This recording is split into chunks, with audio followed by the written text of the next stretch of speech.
तर कसं आहे पब्लिक, स्वागत आहे तुमचं आपल्या मिनी ब्लॉगमध्ये. आपण आलो होतो इथं रूमवरती आल्यास बघतोय तर काय इथं सुजल आणि आरमान काहीतरी बघत बसले होते. काय बघायला म्हणलं इतकं मन लावून, तर ही खेळायला ते फ्री फायर. बरं बरं ओके म्हणले, खेळा खेळा म्हणलं फ्री फायर.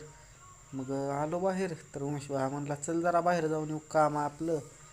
ठीक आहे म्हणलं जाऊ ता बाहेर. मग काय आलाव गाडी बुंग बुंग बुंग बुंग करत इथं. चल म्हणलं लासून जायचंय. आलू लासवण्याला तर तिथं आल्यास म्हणते की बाबा आपल्याला दाढी करायची आहे. बरं ठीक आहे म्हणलं कर दाढी, बसतो मी निवांत.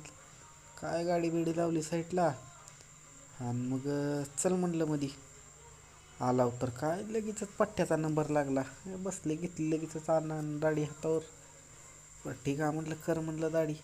हां सुट्टीच नाही, कसा आहे पालवा. हा एक नंबर. कसा दिसायला चिकना, नाद करते का.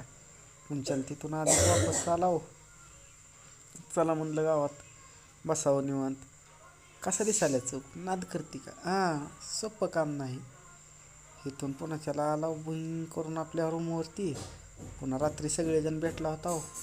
मग चला म्हणलं चहा घेऊ एक नंबरमध्ये. चहा वगैरे घेतला आणि चाललो आपल्या घराकडे.